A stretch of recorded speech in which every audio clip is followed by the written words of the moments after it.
It is so nice to actually speak about. I was saying this before everyone came into the room tonight, but it's so lovely to actually speak about Douglas Young in his own right, because so often he's sort of tacked on in relation to other writers. So it's a real treat to talk about him tonight. So thank you, and um, and yeah, I'm going to mainly look at his connections, his Scottish connections, but with a view into Europe as well tonight. When I think about Douglas Young and his contribution to Scottish literature, I realise that, and perhaps others don't feel like this, so I'm maybe presuming, but many scholars, readers, anyone even with a passing interest in the Scottish literary naissance, uh, might have come to know Douglas Young in a similar way to me, and that is through often other writers.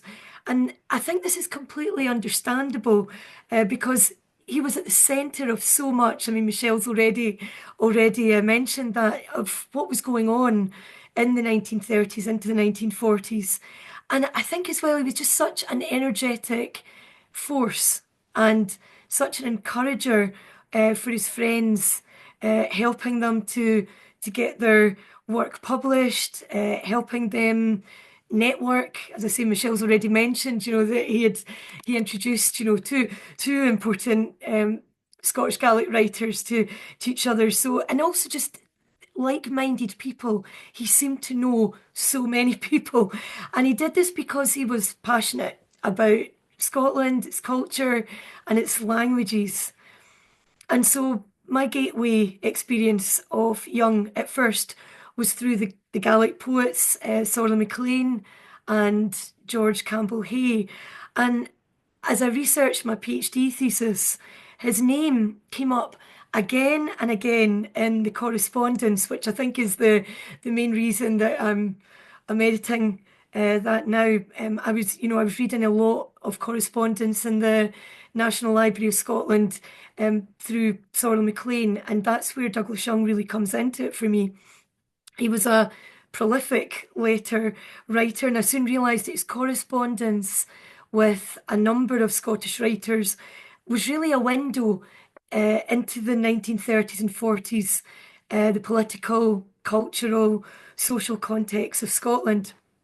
He was born in 1913 at Tayport in Fife, and he studied classics at the University of St Andrews between 1930 and 1934 and continued his studies at Oxford University until 1938. And he could be described, I think, as a father figure of the Scottish literary naissance. I was thinking about this tonight, and I think maybe father figure's the wrong word. I think he midwifed so much of what was going on at that time. That might be another description of him. But he was, there was a good reason why so many of his circle referred to him as Gia, as God. His knowledge was perhaps quite daunting, and I have to admit that in my own work with him, I am often quite daunted by his capacity for language. He was undoubtedly a polymath, and in the true sense of the word. It could be argued that he was perhaps less successful than he could have been because of his sheer number of literary interests. He was a classicist, a translator, an editor, a poet, prose writer, and beyond this, a very important figure in the political scene with his commitment to Scottish nationalism. Perhaps by not concentrating on just one specific thing from this long list, he maybe spreads himself quite thinly, and we can maybe talk about that later. However, in the context of Scots and Gaelic connections, his championing of the younger Gaelic poets is crucial to this period. He was tireless in his work towards the publication of Sorrel MacLean's Dan the Aver, walking the line between the traditional and the modern, and encountering issues from many different ears, including publishers, the Gaelic literary establishment and family, which MacLean was often at pains not to upset with the content of some of the poems, as well as the individual egos along the way. Was perhaps no easy feat at the best of times, but Young achieved a great deal of this during a turbulent time, of war. Some of his editing work was conducted in jail, and he also had to contend with the difficulties of letters with really important information about the Gaelic poems, sometimes perhaps just one copy being sent, going astray when MacLean, who was serving in the army by that time, was posted in the desert. So as well as Dan de Aver, Young was one of those who saw the importance in MacLean's early drafts of the Cuillin, and he maybe less successfully, perhaps through no fault of his own, worked towards the publication of that poem on MacLean's behalf too, attempting translations of sections of it himself and debating its publication in pamphlet form for a crofter's price. Young understood the importance of what was being produced in Gaelic, its cultural and political implications, and he was excited that it should reach as many readers as possible, as well as the right kind of readers, i.e., Gaelic and other Scottish readers through translation who would find value in its socialist message. So that's something that I've always noticed in the correspondence, that's debated quite a bit. However, to only see Young as a helper of other writers would be to do a massive injustice to a man who achieved so much, and yet, due to his political stance, was already dealt a rather unfair hand, I think, by the academic world in the aftermath of World War II. I think perhaps my decision to edit his collected poems and titled it Nathan Dauntet, I took it from his famous poem Last Laugh, one of his most recognisable poems. In fact, I always say that my own dad, who isn't really that into poetry, remembers this poem from school, although he somehow can never recall the poet. He remembers the poem, and I think that poem does actually stand the test of time in that way. But I think the reason that I chose to edit these poems, it's perhaps a personal thank you, really, for how much he's given the Scottish literary scene in the form of not just scholarship, but also manuscripts and other writings. And in a small way, I think I wanted to firm up his own published literary reputation, and just show how that fits into the work of others. I assumed that the job would be easy and that it would be a case of bringing together his Ontrin Blads, an Outwheel of Verses, which was published in 1943, and a Braid of Thistles, Scots poems, published in 1947, with perhaps some other uncollected poetry inserted in there along the way. I now know never to underestimate Douglas Young, because what I actually found in the National Library was an impressive number of previously unpublished poetry and translations of others' poetry as well. 117 original poems and around 70 translations made it into the collected poems.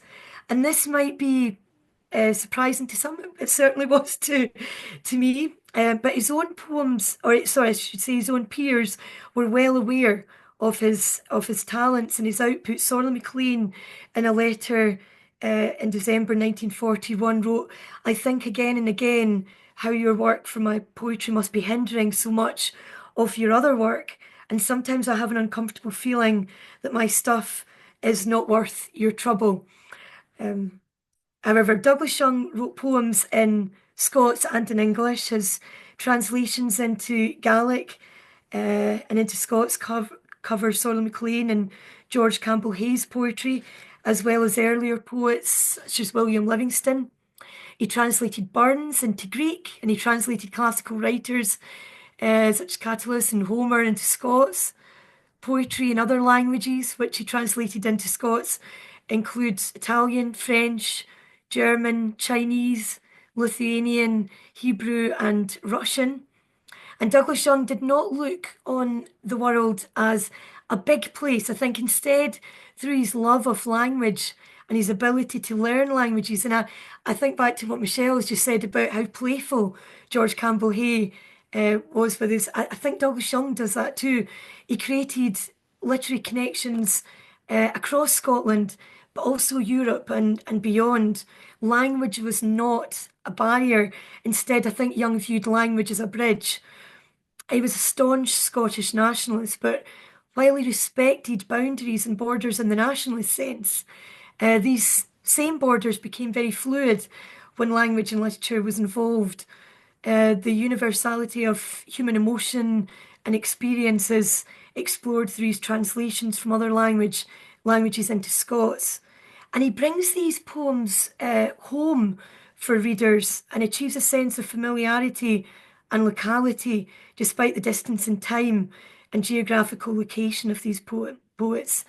In his own poem about the outbreak of World War II, After Lunchicali, in which the news is taken in by Young and his German hosts, we sense Young's world crumbling. There are no fewer than 4 languages employed in this poem, perhaps to show the interconnectedness which war will dismantle. He writes, "We do not speak, nor look at one another. Between us now a deep, cold gulf has sprung. My hosts are German. It is hard to smother excited words that throng upon the tongue. Now I am calm and contemplate a glaucous columnar cypress by the garden fence.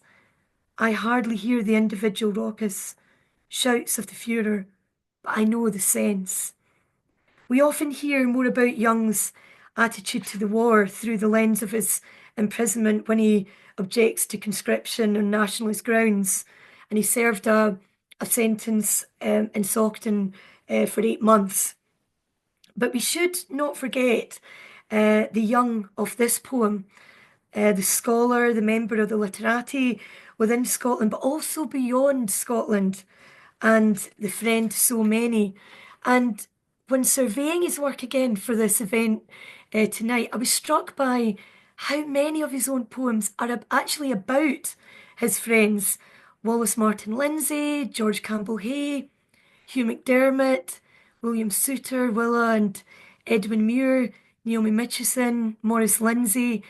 I think this is to be expected. I think that Douglas Young possessed a knowingness about this loose network of Scottish Renaissance writers and what they were putting into play for Gaelic and Scots. His writing, whether his own poetry, prose, or his letter writing, shows an awareness and even a cataloguing of this important point in Scottish history. Perhaps events such as World War II, its lead up and its aftermath as well, heighten one's sense of living in interesting times. But I think it's more than that with Young.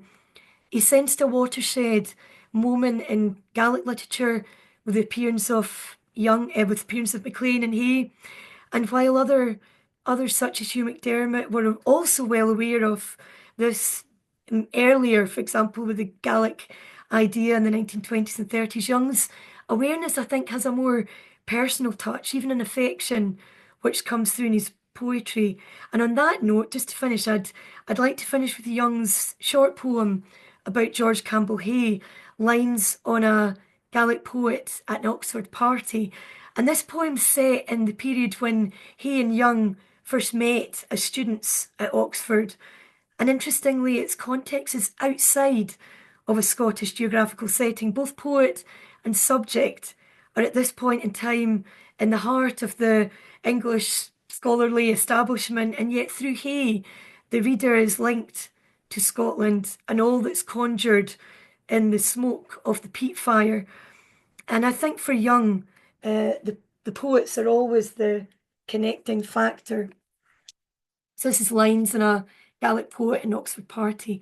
Jorsa, the peat fire that smoulders darkling, with sudden rapture flaring and sparkling, striving to capture with quick intuition the joy of desire, tasting forgotten lang syne rotten, Macris songs, and giving birth to new jewels, dusky, resilient, yew boughs, bright, brief, coralled fruition. Wrapped in the breaking waves, blue-green, the bright of eye, lives in the older realm than our dull, narrow Scotland of dull slaves. Banners that flap on high, trusty sharp sword and thigh, heart that all danger braves, skilled hand on helm, galleys of 100 oars, wrecks on the ocean floors, blood that the death wind pours, glory and doom, chants that fierce hate inspires, lilting of dear desires, croons by the island fires, in the twilight room, ceilidh and lixome dance, red brimming wine of France, love and the gallant chance, splendour and gloom. Heart-whole he sits, and still, and smokes and drinks his fill. Sit still and smile serene, oblivious of the Dean. So much.